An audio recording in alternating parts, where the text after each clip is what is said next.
নমস্কার। Good afternoon students. তো চলো দেখে নি আজকে আমাদের ক্লাসের টপিক কি।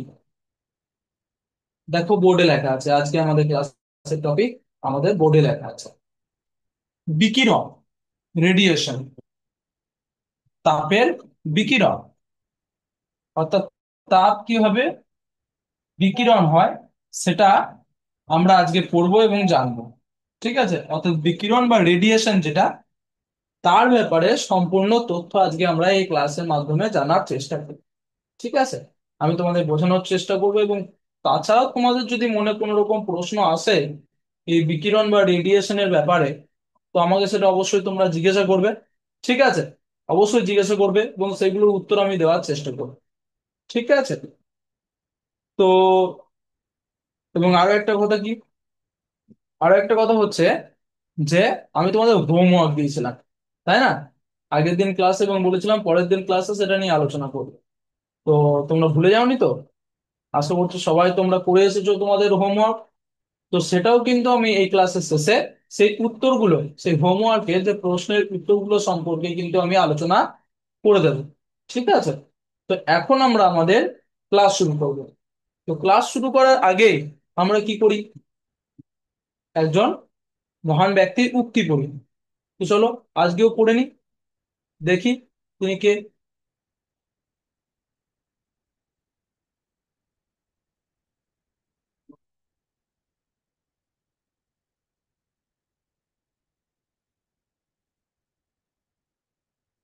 এই যে, আশা করি তোমরা আমার স্ক্রিন শেয়ারটা দেখতে পাচ্ছ। এখানে লেখা রয়েছে শিক্ষা হচ্ছে একটি প্রদীপ যা মানুষকে অন্ধকার থেকে আলোর পথে নিয়ে যায়। কে বলেছেন এই কথাটা? এই যে এই ব্যক্তিটি তোমরা দেখতে পাচ্ছ, ছবি রয়েছে, এই ব্যক্তিটি বলেছেন। এনার নাম কি? এনার নাম হচ্ছে অ্যারিস্টটল। তিনি এই উক্তিটি করেছেন, শিক্ষা হচ্ছে একটি প্রদীপ যা মানুষকে অন্ধকার থেকে আলোর পথে নিয়ে যায়। তো চলো জেনে নিই তিনি যে এই উক্তিটি করেছেন সেই উক্তিটির পেছনে আসল ব্যাখ্যা কি, অর্থ কি। উক্তিটির অর্থ হলো শিক্ষা মানুষের জীবনের অন্ধকার দূর করে, অন্ধকার দূর করে জ্ঞানের আলো ছড়িয়ে দেয়। এটা হচ্ছে অর্থ, যে কি শিক্ষা মানুষের জীবনের অন্ধকার দূর করে জ্ঞানের আলো ছড়িয়ে দেয়। Education removes the darkness of life and spreads the light of knowledge. ওকে, এরপর আমরা ব্যাখ্যাটা আস্তে আস্তে জেনে নিই। বলতে যেমন একটি প্রদীপ অন্ধকার ঘরকে আলোকিত করে, তেমনি শিক্ষা মানুষকে অজ্ঞতা, কুসংস্কার ও ভয়ের অন্ধকার থেকে মুক্ত করে জ্ঞান, বুদ্ধি ও সচেতনতার আলোয় আলোকিত করে। দেখো তাহলে আমাদের ভেতরে যদি বা কোনো মানুষের ভেতরে যদি শিক্ষা আসে, তাহলে সে কি কি ত্যাগ করতে পারে? এক নম্বর অজ্ঞতা, কুসংস্কার ও ভয়। এবং কি কি সে গ্রহণ করতে পারে, অর্থাৎ তার ভেতরে কোন কোন জিনিসগুলো আসে? জ্ঞান, বুদ্ধি, সচেতনতা, এই জিনিসগুলো তার ভেতরে আসে। কার জন্য আসে? শিক্ষার জন্য আসে। তাহলে তোমরা অবশ্যই বুঝতে পারছো শিক্ষার কতটা দাম। শিক্ষা বলতে কি? এডুকেশন, এই যে পড়াশোনা করছো এটাই হচ্ছে শিক্ষা। ঠিক আছে। তো এই জিনিসটা কিন্তু কতটা দরকার তাহলে তোমরা অবশ্যই বুঝতে পারছো। শিক্ষা মানুষকে সঠিক পথ চিনতে সাহায্য করে। আরো কি কি করে দেখো, সঠিক পথ চিনতে সাহায্য করছে, ন্যায় অন্যায় বুঝতে শেখায়, অর্থাৎ ঠিক ভুল বুঝতে শেখায়, এবং সমাজে একজন ভালো ও সচেতন নাগরিক হিসেবে গড়ে তোলে। অর্থাৎ একজন ভালো মানুষ হিসেবে গড়ে তোলে কে? এই শিক্ষা। ঠিক আছে, শুধুমাত্র যে বই পড়ে যে শিক্ষা পায় সেটা, সেটাতেই ধরে থাকলে হবে না, আরো বাইরের যে শিক্ষা, আচার আচরণ, ব্যবহার, মানুষের সাথে কথা বলা, ঠিক আছে, কেমন ভাবে কথা বলা, বাজে ভাবে কথা না বলা, কটু কথা না বলা, এই যে কথাগুলো, ঠিক আছে, এই যে ব্যাপারগুলো, এগুলোও কিন্তু শিক্ষার মধ্যে পড়ে। শুধুমাত্র বই পড়ে জ্ঞান, বই পড়লাম সেখান থেকে জ্ঞান অর্জন করলাম, সেটা কিন্তু শিক্ষা না। ঠিক আছে। অতএব শিক্ষা হলো সেই আলোর উৎস যা মানুষের মন ও জীবন উজ্জ্বল করে তোলে এবং তাকে সত্য, সৌন্দর্য ও ন্যায়ের পথে এগিয়ে নিয়ে যায়। ঠিক আছে, একটু ইংরেজিতে বলে দিই। Just As a lamp lights up a dark room, education frees people from ignorance, superstition, and fear, and enlightens them with wisdom, intellect, and awareness. Education helps a person to recognize the right path, understand right and wrong, and become a good and responsible citizen of society. Therefore, education is the source of light that brightens the human mind and life, leading one toward truth, beauty, and righteousness. তাহলে আশা করছি তোমরা এই অ্যারিস্টটলের যে উক্তিটি রয়েছে তোমরা সবাই বুঝতে পারলে, এবং এই উক্তিটি তোমরা নিজেদের জীবনেও কাজে লাগাবে, এটা আমি তোমাদের কাছ থেকে আশা করব। তো চলো এরপর কি করব, এরপর আমরা আমাদের যে মেন টপিক আছে সেটাতে ফিরে যাবো। আমাদের মেন টপিক কি? বিকিরণ, রেডিয়েশন। তো সেটা দেখার জন্য আমরা একটা প্রেজেন্টেশন দিই।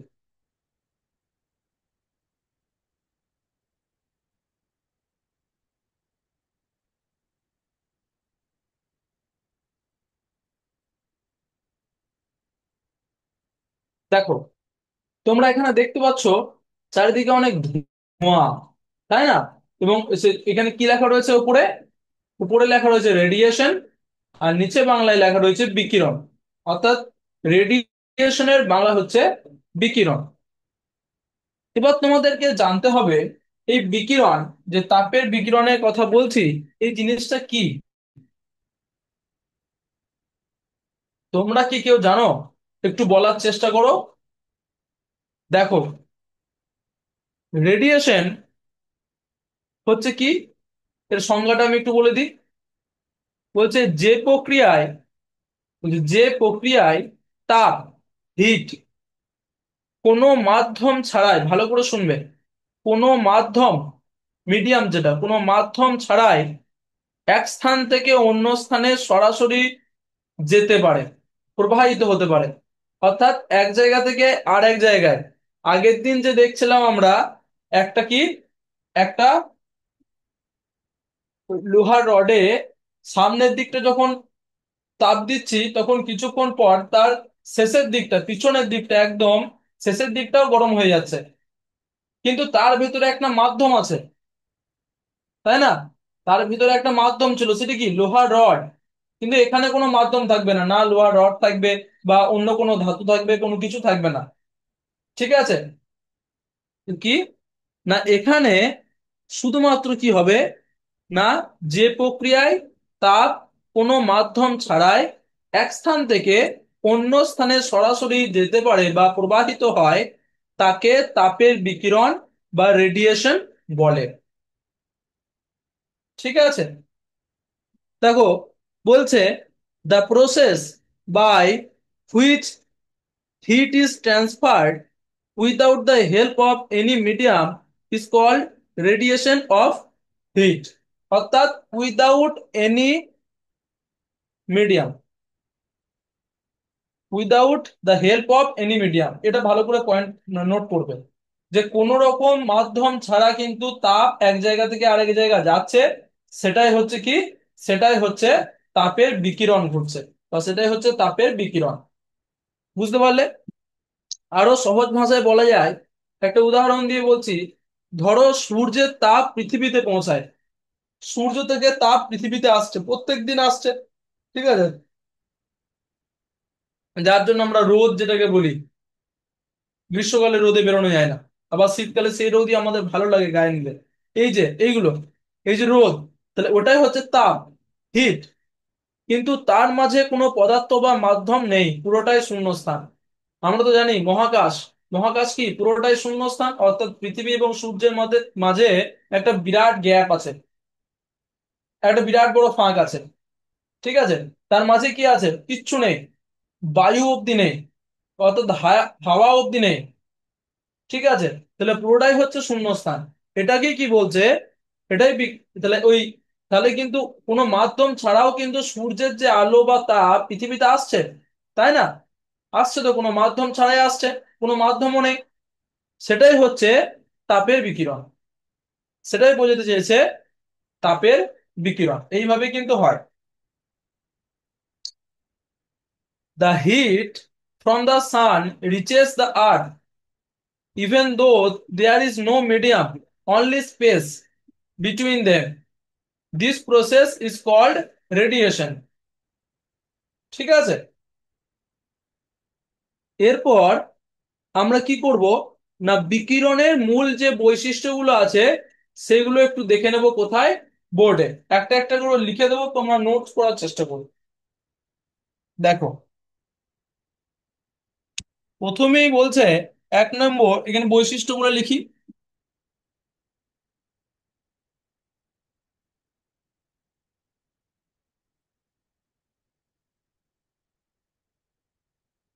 বৈশিষ্ট্য, 1 নম্বর বৈশিষ্ট্য কি বলছে দেখো, আমি বাংলাগুলো লিখে দেবো এবং ইংরেজিগুলো মুখে বলে দেবো, তোমরা নোট করবে। 1 নম্বর বলছে তাপের বিকিরণে কোনো মাধ্যমের প্রয়োজন হয় না, যেটা এখনই বললাম, মেন পয়েন্ট, কোনো মাধ্যমের প্রয়োজন হয় না।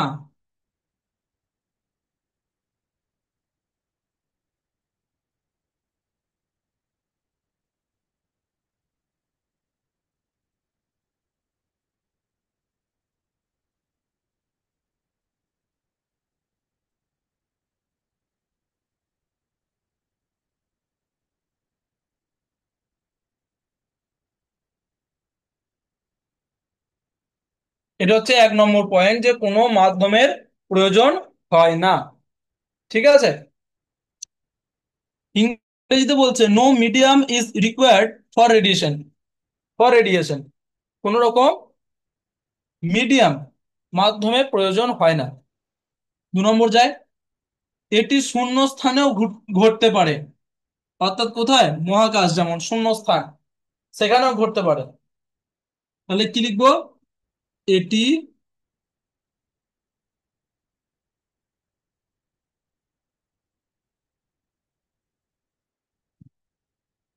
শূন্য স্থানেও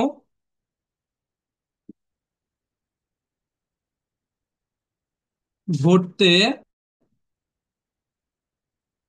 পারে, এটি শূন্য স্থানেও ঘটতে পারে।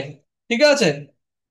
ইট can take place even in a vacuum, অর্থাৎ শূন্য স্থানেও কিন্তু সেটা ঘটতে পারে। এবারে 3 নম্বর দেখবো। 3 নম্বর কি বলছে? তাপ তরঙ্গ আকারে এক স্থান থেকে অন্য স্থানে যায়।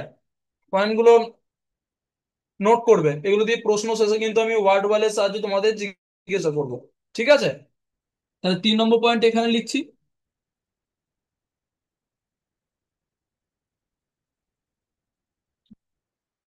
এখানে লিখবো যে তাপ তরঙ্গ আকারে এক স্থান থেকে অন্য স্থানে যায়।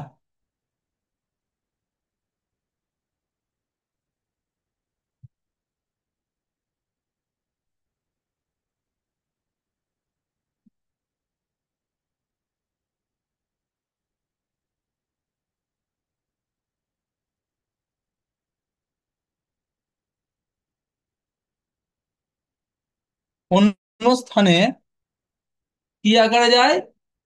তরঙ্গ আকারে,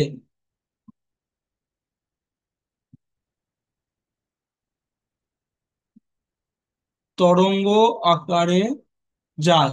এইটা হচ্ছে যে মেন পয়েন্ট, তরঙ্গ আকারে। ঠিক আছে? তরঙ্গ আকারে তাপ এক স্থান থেকে অন্য স্থানে তরঙ্গ আকারে যায়। ঠিক আছে? Heat travels in the form of waves, তরঙ্গ আকারে এক স্থান থেকে অন্য স্থানে যায়। ঠিক আছে? 3 নম্বর হলো। 4 নম্বর পয়েন্ট দেখবো।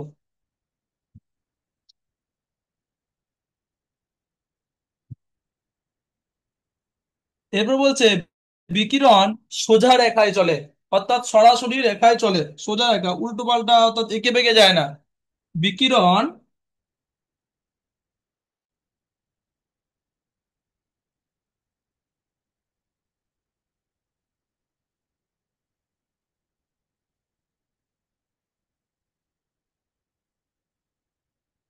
সরাসরি রেখায় চলে। ঠিক আছে, বিকিরণ সরাসরি রেখায় চলে। Radiation always travels in a straight line. বিকিরণ সরাসরি রেখায় চলে, এটি ছিল 4 নম্বর। এরপর আমরা আসবো 5 নম্বরে। এই দুটো মুছে দিই। আশা হচ্ছে এটা লেখা হয়ে গেছে, এটা মুছে দিচ্ছি। 5 নম্বরে কি বলছে, যে গাঢ় ও রুক্ষ পৃষ্ঠ বেশি বিকিরণ শোষণ শোষণ ও বিকিরণ করে। ঠিক আছে, মানে ভালো করে বুঝবে, যে ডার্ক, ঠিক আছে, গাঢ় ও রুক্ষ পৃষ্ঠটা যদি, যেখানে তাপ এসে পড়ছে সেটা যদি গাঢ় হয় এবং রুক্ষ হয়, তাহলে বেশি বিকিরণ ঘটে এবং শোষণও বেশি হয়। ঠিক আছে, তাহলে শুধু লিখে রাখছি পয়েন্ট, গাঢ়, ডার্ক বলছি যেটাকে, এবং কি, রুক্ষ,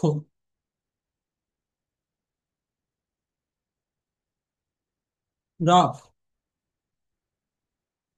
তাহলে কি হবে এই দুটো থাকলে, পৃষ্ঠটা যদি গাঢ় এবং রুক্ষ হয়, তাহলে বিকিরণ বেশি হবে এবং বিকিরণের শোষণ বেশি ঘটবে।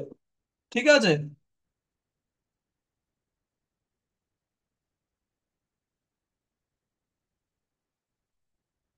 এবং 6 নম্বর পয়েন্ট কি বলছে, 6 নম্বর পয়েন্ট হচ্ছে যে উজ্জ্বল ও মসৃণ পৃষ্ঠ বিকিরণ প্রতিফলিত করে। তার মানে কি বুঝলাম, যদি গাঢ় হয় এবং রুক্ষ হয়, তাহলে বিকিরণ ভালো হয়, বেশি পরিমাণে বিকিরণ হয়। আর যদি উজ্জ্বল ও মসৃণ হয়, যদি পৃষ্ঠটা যেখানে এসে তাপ এসে পড়ছে সেটা যদি উজ্জ্বল ও মসৃণ হয়, তাহলে কিন্তু বিকিরণ প্রতিফলিত হয়ে যায়, অর্থাৎ তাপটা প্রতিফলিত হয়ে যায়। ঠিক আছে,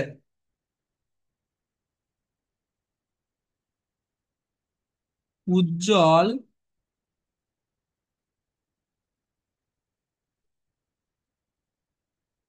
ও মসৃণ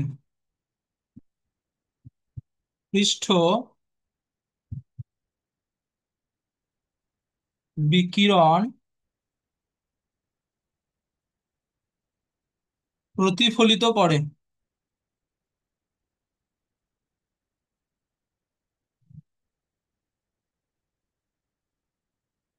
তাহলে বুঝতে পারলে, 6টা পয়েন্ট তোমাদেরকে বললাম। বলছে ব্রাইট, 6 নম্বর পয়েন্টটা বলছি, ইংরেজিতে বলে দিচ্ছি। Bright or smooth surfaces reflect most of the hit.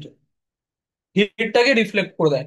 ঠিক আছে, এবং গাঢ় রুক্ষ তো ভালো বিকিরণ হয়। এই পয়েন্টগুলো মনে রাখবে, যে বৈশিষ্ট্যগুলো বললাম। ঠিক আছে, তো এটা লেখা থাক, তোমরা নোট করতে পারো। এরপর আমরা কি দেখবো, না, বিকিরণের উদাহরণ দেখব। বিকিরণের উদাহরণ দেখি, আবার আমরা প্রেজেন্টেশন চলে গেল।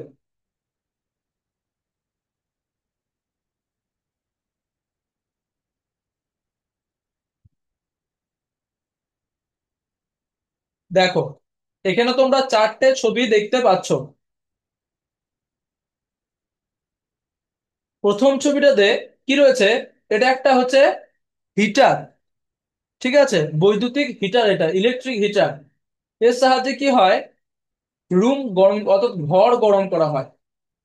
ঠিক আছে, তাহলে ঘর যখন গরম হচ্ছে, এটা ঘরের ভেতরে রাখছে, সুইচ অন করছে, এটা ঘরটাকে গরম করছে, গরম করে দিচ্ছে। ঠিক আছে, তো কোনো কি মাধ্যম আছে তার ভেতরে? কোনো মাধ্যম নেই। তো এটাও কিন্তু বিকিরণের একটা উদাহরণ। তারপর এখানে দেখো, একটা মেয়ে কি করছে, না আগুনের পাশে তাপ, মানে তাপ নিচ্ছে শীতকালে। তার মানে কি, তাহলে এই তাপ এবং এই মেয়েটির মাঝে কি কোনো মিডিয়াম আছে? নেই। তাহলে কি, এটাও কিন্তু একটা বিকিরণের উদাহরণ। তারপর কি, ধরো এই ইস্ত্রিটার কাছে যখন গরম হয়ে গেছে ইস্ত্রিটা, তখন ইস্ত্রিটার একদম কাছে তুমি যদি হাতটা নিয়ে যাও, দেখবে একটা তাপ অনুভব করবে। তাহলে সেটাও কিন্তু একটা বিকিরণের উদাহরণ হলো। এবং সব থেকে আগে যেটা বলেছিলাম, যে উদাহরণটা, সেটা হচ্ছে, দেখো, সূর্য থেকে পৃথিবীতে আলো আসছে। তার এই মাঝখানটা অনেকটা বড়, অনেকটা স্পেস আছে, এর ভেতরে কিন্তু কোনো মিডিয়াম নেই, তাতেও কিন্তু সূর্য থেকে পৃথিবীতে তাপ প্রত্যেক দিন আসছে। তাহলে এত গোটা তোমরা উদাহরণ কিন্তু দেখতে পেলে, চারটে উদাহরণ, চারটে এক্সাম্পল। ঠিক আছে, কি কি একটু বলে দিই। সূর্যের তাপ পৃথিবীতে পৌঁছানো। 2 নম্বর, আগুনের পাশে দাঁড়ালে শরীরে উষ্ণতা অনুভব হওয়া। 3 নম্বর, স্ত্রীর কাছাকাছি হাত রাখলে গরম ভাব লাগা। 4 নম্বর, বৈদ্যুতিক হিটার বা গিজার থেকে তাপ ছড়ানো।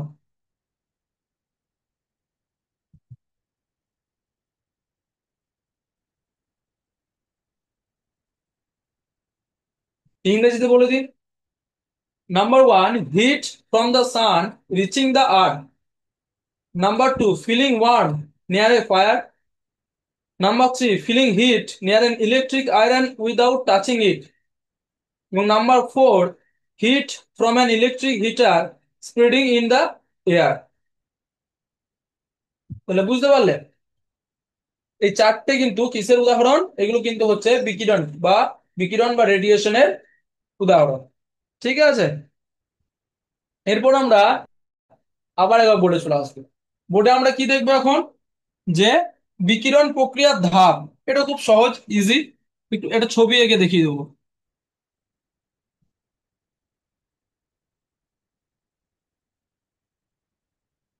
ধরো এই পৃথিবী এবং সূর্যেরই ছবি আঁকবো।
নেটওয়ার্কে প্রবলেম হয়ে গেছে।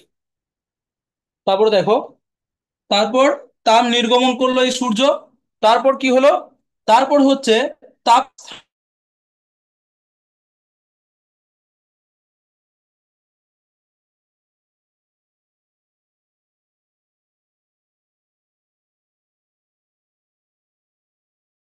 1 নম্বর হচ্ছে তাপ নির্গমন, অর্থাৎ এমিশন, ঠিক আছে। তাপ নির্গমন। তারপরে হচ্ছে তাপ স্থানান্তর, এক জায়গা থেকে আর এক জায়গায় যাচ্ছে। এবং তাপ শোষণ, এবং এই পৃথিবীতে এসে এই সূর্যের তাপটি কিন্তু এখানে শোষিত হচ্ছে। ঠিক আছে, তো এটা হচ্ছে 3 নম্বর পয়েন্ট। তাহলে আশা করছি বুঝতে পারলে এটা। এরপর আমরা দেখব দৈনন্দিন জীবনে বিকিরণের ব্যবহার। ঠিক আছে, আমরা কোথায় কোথায় আমরা বিকিরণের কে ইউজ করে কাজে লাগাচ্ছি, অর্থাৎ আমাদের ব্যবহার করছি আমরা বিকিরণকে। ঠিক আছে, দেখো এখানে তোমরা চারটে ছবি দেখতে পাচ্ছ। প্রথম হচ্ছে সূর্যের তাপ পাওয়া।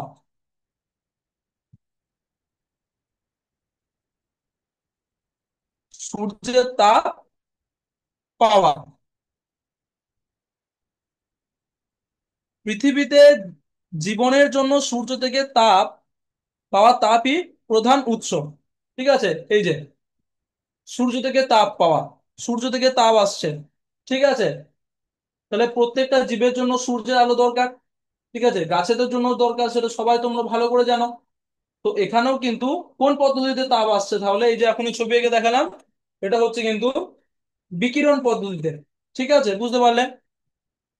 তারপর থার্মোফ্ল্যাক্সের, এখানেও হচ্ছে কি তাপ বিকিরণ প্রতিরোধ, তাপ বিকিরণ প্রতিরোধ করতে ভিতরে রূপালী আবরণ দেওয়া থাকে। ঠিক আছে, ভিতরে একটা রূপালী আবরণ দেওয়া থাকে যার জন্য তাপ বিকিরণ হয়। তাহলে থার্মোপ্লাসেও কিন্তু কি হয়, বিকিরণ পদ্ধতির ইউজ হয়, ব্যবহার হয়। তারপরে সোলার কুকার, এই সোলার কুকার, এই সোলার কুকারের সাহায্যে কি হয় না, রোদ আসছে বিকিরণ পদ্ধতিতে, তার ফলে কিন্তু কিনা রান্না করা হয়। ঠিক আছে, তো এটা বিকিরণ পদ্ধতির সাহায্যে হচ্ছে। এবং কালো কাপড় গরম লাগে পরলে, কালো কালো কাপড় যদি আমরা গরমে পরি তাহলে বেশি গরম হয় কেন, না কালো বা ডার্ক যেটা সেখানে বেশি তাপ শোষিত হয়, অর্থাৎ বিকিরণ পদ্ধতিতে যে রোদ বা তাপ আসছে সেটা বেশি শোষিত হয়।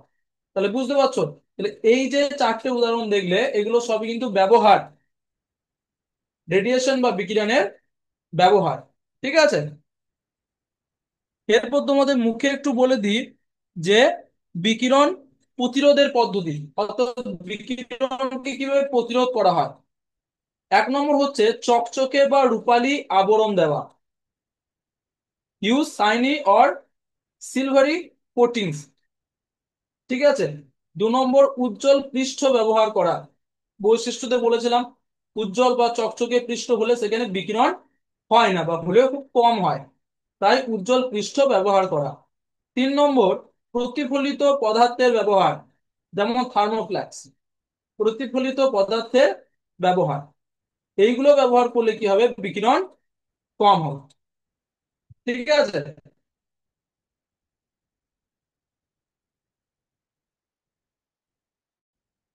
এরপর ক্লাসটা এতটুকু অব্দি ছিল।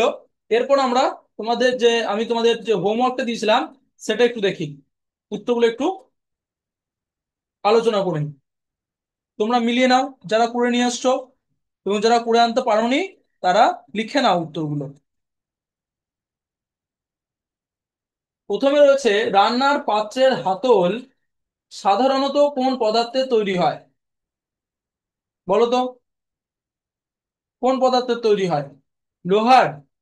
লোহার হলে কি হবে, লোহার হলে হাত পুড়ে যাবে।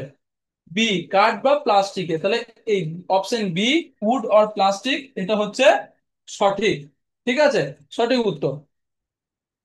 তারপর হচ্ছে 2 নম্বর, তাপ পরিবহনে কোন কণিকা প্রধান ভূমিকা পালন করে? আয়ন না পরমাণু ও অণু? সেটা হচ্ছে পরমাণু ও অণু, অপশন বি। 3 নম্বর বলছে নিচের কোনটি তাপ নিরোধক পদার্থ নয়? নয় কোনটা, অর্থাৎ তাপ নিরোধক নয়, সেটা হচ্ছে তামা। ঠিক আছে, কপার, অপশন বি এটারও। তারপরে বলছে তাপ পরিবহনে তাপ সর্বদা প্রবাহিত হয় ঠান্ডা স্থান থেকে গরম স্থানে, নাকি গরম স্থান থেকে ঠান্ডা স্থানে? সেটা হচ্ছে অপশন বি এটারও, গরম স্থান থেকে ঠান্ডা স্থানে। ঠিক আছে, গরম স্থান থেকে সবসময় ঠান্ডা স্থানে কি হয়, তাপ পরিবহন হয়। এটা আগের দিনে হোমওয়ার্ক গুলো করাচ্ছি, সবাই দেখে না উত্তরগুলো। তারপর বলছে তাপ পরিবহনের হার নির্ভর করে পদার্থের প্রকৃতি, তাপমাত্রার পার্থক্য, নাকি উপরিউক্ত সবগুলোই, মানে এই দুটোই। উত্তর হবে এ বি দুটোই, অর্থাৎ উত্তর হচ্ছে এখানে সি, উপরিউক্ত সবগুলো। ঠিক আছে, আজকে আমি আর কোনো রকম হোমওয়ার্ক দেব না, আবার হোমওয়ার্ক দেবো তোমাদের ছুটির পরে। তো এবার আমরা কি করব, একটা ছোট্ট ওয়ার্ড ওয়াল করে নিই, চট করে।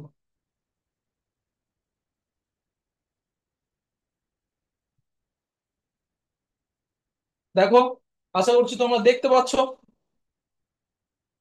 স্টার্ট করি। তাপের বিকিরণ কিভাবে ঘটে? প্রশ্ন হচ্ছে তাপের বিকিরণ কিভাবে ঘটে, হাউ ডাজ হিট রেডিয়েশন অকার? মাধ্যম কোনো মাধ্যমের সাহায্যে, উইথ এ মিডিয়াম, না কোনো মাধ্যম ছাড়া, without a medium? Without a medium, তাই না, কোনো মাধ্যম ছাড়া। ঠিক হয়ে গেছে। পরের প্রশ্ন দেখি কি দিচ্ছে। সূর্যের তাপ পৃথিবীতে কিভাবে পৌঁছায়, how does the sun's heat reach the earth? পরিচলন দ্বারা, ঠিক আছে, না বিকিরণ দ্বারা, মানে আগের দিন যেটা পড়িয়েছিলাম সেই পদ্ধতিতে, না আজকের পদ্ধতিতে? আজকের পদ্ধতিতে, তাই না, অর্থাৎ বিকিরণ দ্বারা সূর্যের তাপ পৃথিবীতে পৌঁছায়।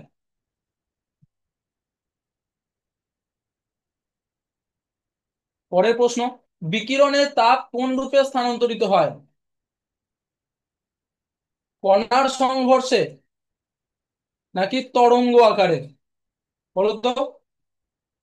তরঙ্গ আকারে। বৈশিষ্ট্য বলেছিলাম, বোর্ডে লিখিয়েছিলাম, তোমরা যদি নোট করে থাকো তাহলে দেখতে হবে তরঙ্গ আকারে। একদমই ঠিক। পরের প্রশ্ন দেখি।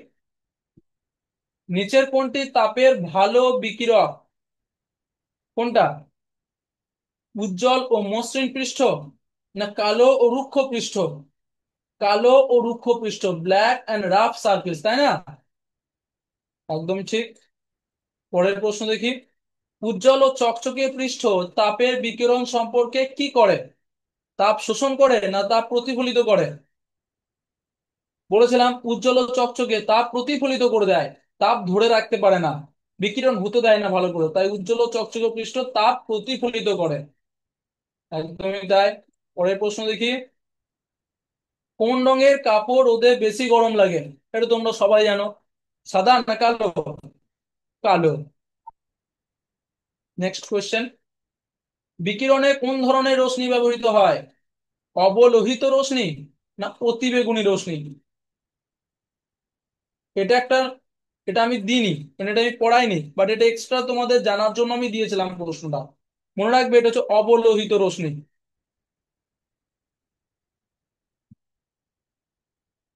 দেখো, হয়ে গেছে, উত্তরগুলো একবার দেখে নাও। একেরটা ঠিক, দুইটাও ঠিক, তিনেরটাও ঠিক, চারেরটাও ঠিক, পাঁচেরটাও ঠিক, ছয়েরটাও ঠিক, সাতেরটাও ঠিক। তাহলে আশা করছি তোমরা ক্লাসটা বুঝতে পারলে। ঠিক আছে। এবং কোনো যদি আরো প্রশ্ন থাকে, কোনো ডাউট থাকে, জিজ্ঞাসা করবে। ওকে। ঠিক আছে। চলো আজ এই ক্লাস এতটা অবধি। Thank you. জয় বিদ্যা শক্তি, জয় ভারত, জয় হিন্দ।